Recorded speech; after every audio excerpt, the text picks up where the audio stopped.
Salut les Madridistas, salut à vous, bienvenue à vous pour ce débrief. J'ai pas pu débriefer directement par cause de fatigue parce que ce qui m'a fatigué aussi c'est la prestation du Real Madrid. Prendre un but, j'ai même pas eu le temps d'augmenter le volume de ma télé et de le prendre de cette manière, la manière, regardez le but.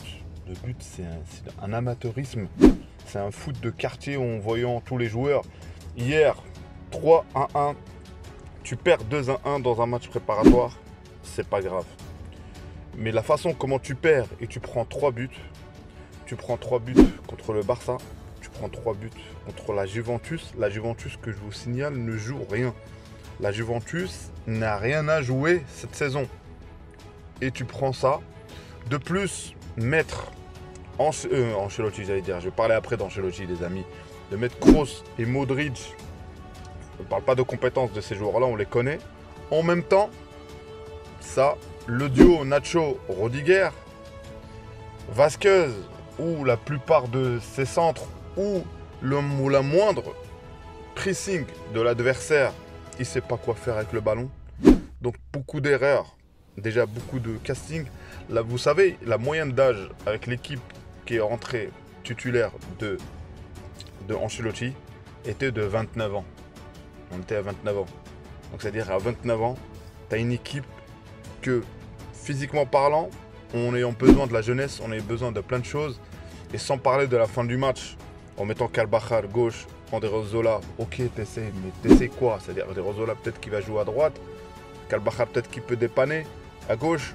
Et en plus, il faisait que changer les postes à chaque fois. Ça, c'est terrible. Donc, plein d'erreurs. Place à la vidéo. Vous savez, en regardant hier sur Real Madrid, j'avais dit que la défaite, c'est un mal pour un bien. Mais franchement, prendre 3 buts, prendre 6 buts en 2 matchs, le bilan il est purement négatif. Combien même il y a eu la victoire contre le Milan, combien même il y a eu la victoire contre Manchester. Déjà, de base, on se base sur quelque chose. Là, on peut critiquer Ancelotti. Mais aujourd'hui, vous savez très très bien, si on remonte à quand le Real a bien, à quand le Real pas a bien joué, mais à quand le Real était franchement solide, techniquement parlant, tout. Franchement, ça date. Ça date, ça date. Je parle pas ce qu'on a gagné grâce à nos stars, grâce à des fulgurances, grâce à tout ça. Mais je parle d'une constance. Moi, je vais remonter jusqu'à la saison 2016-2017. Même après, avec le retour de Zidane, on a bien vu que malgré tout, qu'on a gagné le championnat, il y avait toujours des problèmes. Il y avait toujours, techniquement parlant, où des choses n'allaient pas, on critiquait comment ça joue, comment... Donc, ça veut dire, c'est plein de matchs, il y en a eu des titres dans cette période, mais je dis qu'à un moment donné où le Real était réglé. Réglé comme une montre, tout est réglé, les latéraux, tout est réglé. Donc, aujourd'hui, on a eu Joselu titulaire, José Walou, nada. Il a eu 2 occasions, une occasion facile, il a rien fait avec. Donc, de toute façon, personne ne demandait, personne ni les sociaux, ni nous-mêmes qu'on voulait Joselu. Donc aujourd'hui, les responsables de ce qui s'est passé, Florentino Pérez en premier.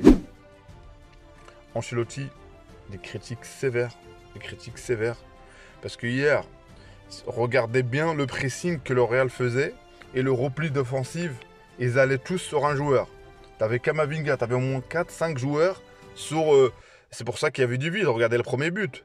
Regardez combien de joueurs... Le deuxième but. D'ailleurs, le premier but, il m'a choqué. Il est très très beau d'ailleurs, faut le reconnaître. Donc, le Real Madrid, ça ne va pas.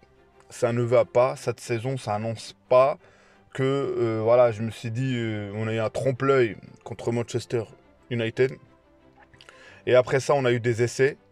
Expliquez-moi, voilà, comme j'ai dit, la titularisation Modric et Kroos, c'est simple, ne peut plus, à leur âge, être titulaire en même temps.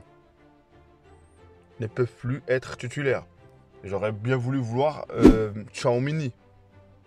Et tu m'enlèves un des deux. Mais tu fais rentrer Kroos ou Modric, ça tout dépend. Donc voilà, et sortir Kroos à la 73e minute ou 83e, je sais plus les amis, je sais plus lequel temps. Tu t'attends quoi de Kroos, de le tester, de voir ce que ça va donner cette saison ou pas. Donc ça, c'est pas normal. C'est pas normal. T'as aussi les latéraux Vasquez.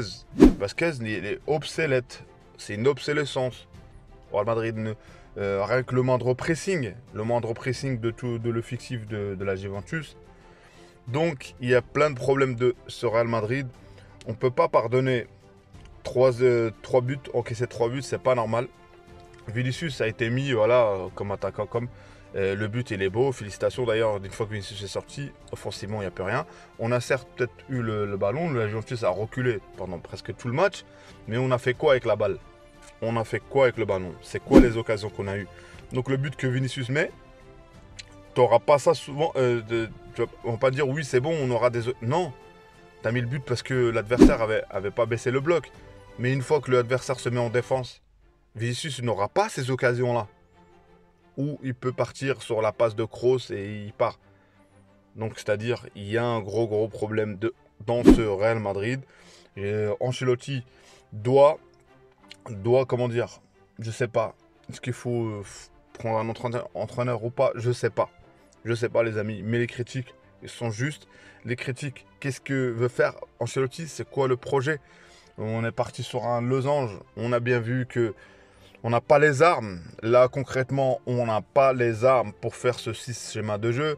Est-ce qu'on va revenir au système du 4-3-3 où l'année dernière, il faut se souvenir qu'il y a eu des remontadas, il y a eu encore une fois des matchs où il y a eu de la fulgurance. On ne va pas chaque année être comme ça. On ne va pas chaque année à pas savoir gérer un match, savoir gérer un résultat, savoir... Et ça, j'ai l'impression qu'au Real Madrid, on ne l'a plus. Cette tournée nous a fait comprendre qu'il nous faut des joueurs encore.